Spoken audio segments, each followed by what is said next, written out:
Hello and good afternoon, everyone. Thank you for joining me on this slightly warmer day on March 25th. Today's topic I know has been touched on briefly when we were talking about holidays and drinks to choose, but this is really focusing purely in on alcohol and its impact on weight loss and our metabolism. So without further ado, we'll get started.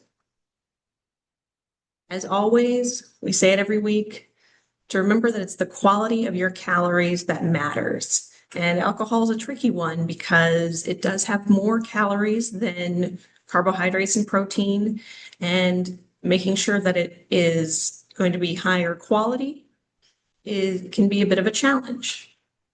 So we'll sort of see how at least we can navigate that to, if we choose to drink, what some of the best drink options are, and also why this is so important.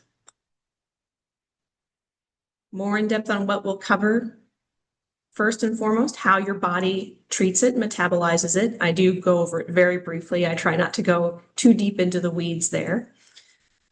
Talk about how it can affect your appetite as well as your sleep, and what that means when you are taking GLP-1s, and if there's anything else that is important to consider further.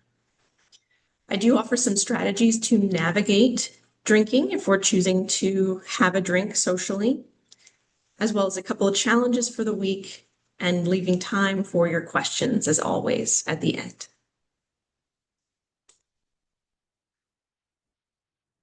First and foremost, let's talk about how alcohol and your body are involved and how it works with your body and how your body has to work with it. Because plain and simple, alcohol is a toxin plus calories.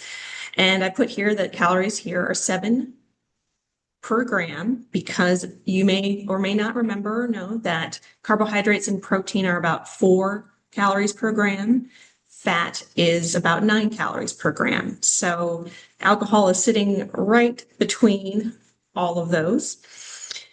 And I did want to make it clear that it is considered a toxin for our body. It is not considered an essential type of nutrient. So since it is considered a toxin and our body treats it as such, it takes priority in your body to be metabolized. And so it's going to put that priority over other carbon sources. It will pause the fat burning process in your body, which means that if your fat is not being metabolized or used for energy, since the alcohol is taking precedence, more fat storage is encouraged at that point. So you can think of this as a traffic jam in terms of the metabolism of food and the other nutrients in your body. Interestingly enough, there was a study in the New England Journal of Medicine that found that ingesting ethanol, so essentially the alcohol portion there, can actually reduce what they call whole body lipid oxidation, or essentially the processing of the fat in your body, by 31 to 36%. And certainly if people are having more habitual consumption, then that can further affect that storage of fat and lead to potentially weight gain, or at least impact or impede that weight loss process and progress that we're looking for. So keep that in mind, because that metabolism of the alcohol is generating a byproduct called acetate that is preferentially burned for fuel at that point in time. So we've got that traffic jam going on behind the scenes, but we're also potentially having our appetite impacted when we're drinking. So we may be adding more to the traffic jam to start. So you may or may not know, we'll first start by saying that alcohol can actually lead to our blood sugars to drop temporarily, which for some people that may lead to cravings for some carby type of foods, some more snack foods. I also wanted to mention, since it can lead to blood sugars dropping, if you have diabetes and are taking medications that are meant to lower your blood sugars, it's very important to be aware of this potential effect and have some extra caution if you are choosing to drink, because you want to make sure to monitor your blood sugar so it doesn't go too low. But even if you don't have diabetes and maybe you don't feel much of an impact of, oh, my blood sugar dropped, now I'm hungry, it still can have an impact on your hunger hormones, which can make you feel hungry. It was found that even a moderate intake of alcohol can decrease the circulating leptin in your body, which when leptin is decreased in our body, we tend to have an increase in appetite. But also it can increase that hunger hormone called ghrelin. And when it's doing that, we know that we will have that increased hunger. And that fights that GLP-1 medication, since GLP-1s seem to help moderate that hunger hormone there. And you may know and may be aware that with alcohol tends to come lowered inhibitions. And so decision-making around food choices might not necessarily be the most vigilant. And what I would say there is, if you think about when people are out drinking, usually the default choices are things that we wouldn't necessarily call health food and probably wouldn't necessarily track with your goals. People are looking for pizza and probably aren't thinking about what is my high protein option around here.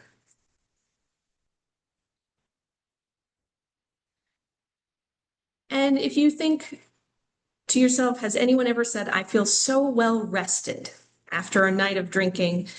It's unlikely that you're going to hear that. And we all know that getting enough sleep is important for weight management, because lack of sleep can raise cortisol in our bodies, which is a stress hormone, and that seems to help promote fat storage. Also, there's research that has linked alcohol consumption to difficulty falling asleep, or even if you fall asleep, insufficient sleep, so a little bit restless, a poor circadian rhythm. And it was found that melatonin, a hormone that is associated with sleep, is actually suppressed by anywhere from 15 to 19% after a moderate dose of alcohol in young adults. I did define here what a moderate dose was considered, which was about approximately 2 shots or 3 ounces of a spirit for, say, a 120-pound woman.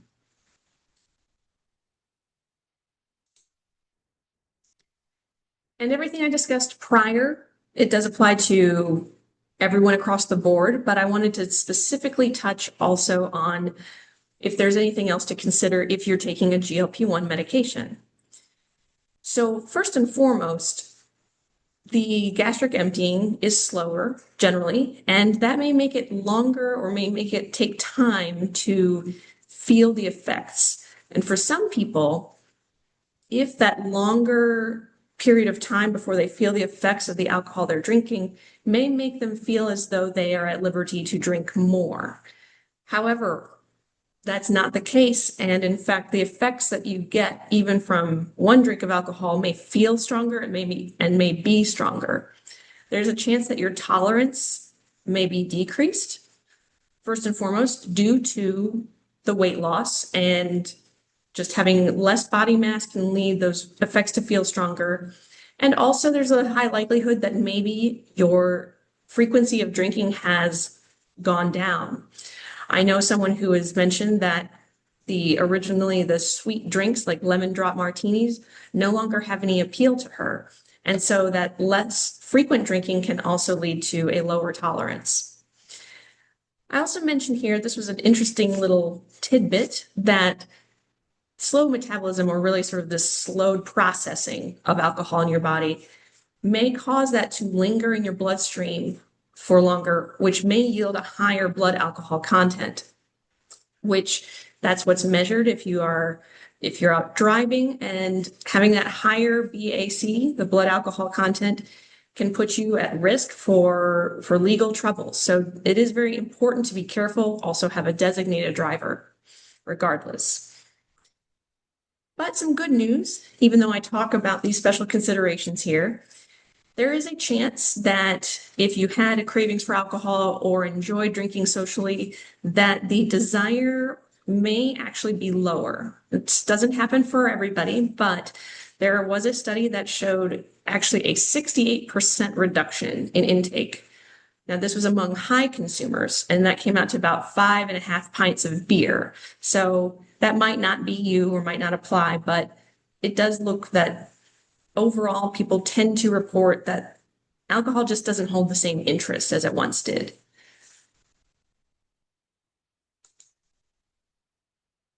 However, it may have some interest and you may still want to go out and enjoy a celebration here or two. So I wanted to offer some strategies for if and when you do choose to drink. First of all, we want to focus on calories because the quality of these calories aren't going to be quite as high. They're not going to help us meet our goals quite as easily as anything else that we would be eating from carbs, proteins, or fats. So we want to choose lower calorie options when we can. That includes mixing spirits with no calorie drinks like soda water, sparkling water, diet drinks, etc., etc. Or you can have dry white or red wine. Those are going to be some of your best options. But the sugary cocktails, sweet wines, or an alcoholic apple cider, those are going to be more sugary or more calorically dense. Also, the heavier beers oftentimes can be a little higher in calories as well.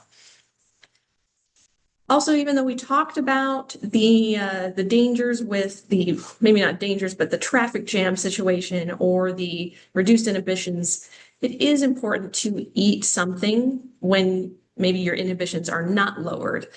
And aim for a protein-focused meal, as we always recommend you do. And that would be before or during your consumption, because that can help moderate your blood sugars and also moderate that absorption in your body. I would also consider that if you're having one alcoholic beverage, you want to also have one water or some non-alcoholic drink that can help keep you hydrated, but also temper the amount that you may end up drinking. And finally, try not to drink too closely to bedtime, just to avoid any interference with your sleep as much as possible. I know this can be very difficult to do, but if you can avoid that, that will also be beneficial in the long run. So moving on to the challenges for the week, if we're focusing on this, the first challenge would be to have some mindfulness with drinking. So before the next time you may go out and have a drink, try and write down what you're going to choose so that you can approach that with not that sort of spur of the moment decision, but what you plan to choose and when you're going to have that. And also maybe write the hour when you did end up having that, because sometimes that's unpredictable. And look, check in with yourself the next morning. How do you feel? Do you feel well rested? Do you feel like you didn't have a very good night of sleep? That can help advise you. Did you sleep or did you drink too close to bedtime? Was it more than you expected? Was it perhaps not the beverage you were aiming to choose? Or did you check all the boxes that you were aiming to do and you actually feel pretty well rested for the next day? And then the second challenge is swap before you sip. And what I mean here is before potentially drinking something with alcohol, try and have a glass of sparkling water with a squeeze of lime in it, or have another type of low-calorie beverage you enjoy beforehand, and just see whether or not you're still interested, or that way at least you started out with having some good hydration. And then when you do choose to drink, you can choose a dry wine or a spirit plus low-calorie mixer.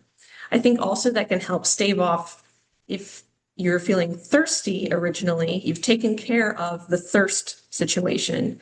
So now you're not going to necessarily drink quite as quickly. And I know I was talking about low-calorie drinks, low-calorie beverages, and you may wonder, what are some of those?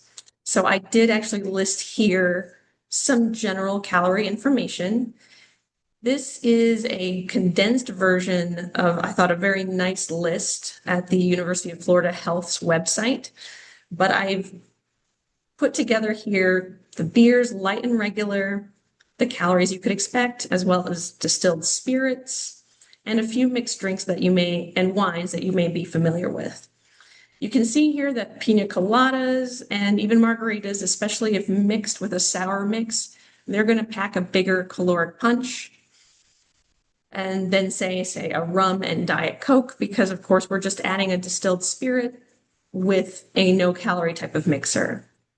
Chardonnays and Pinot Noirs are sort of falling in the mid-range here when we're talking about calories, but we're doing far better than the margaritas, the sugary pina coladas, or even the regular beer.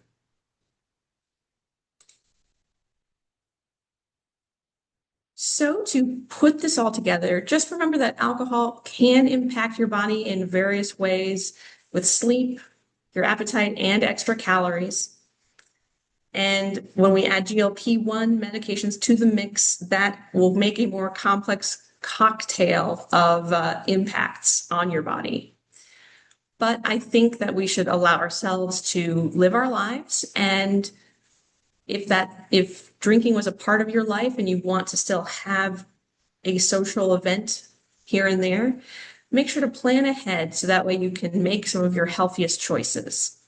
And that way you can still have that in your life without feeling like you have undone all the progress that you've already made. And with that, on this lovely afternoon, I leave this open for any questions you may have about this topic or any other nutrition topic.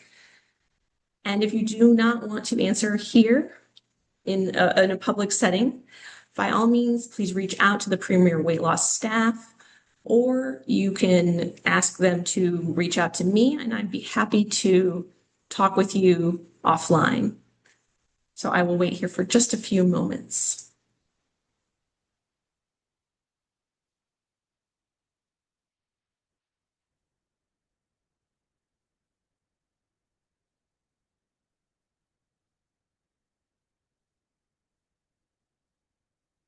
Okay.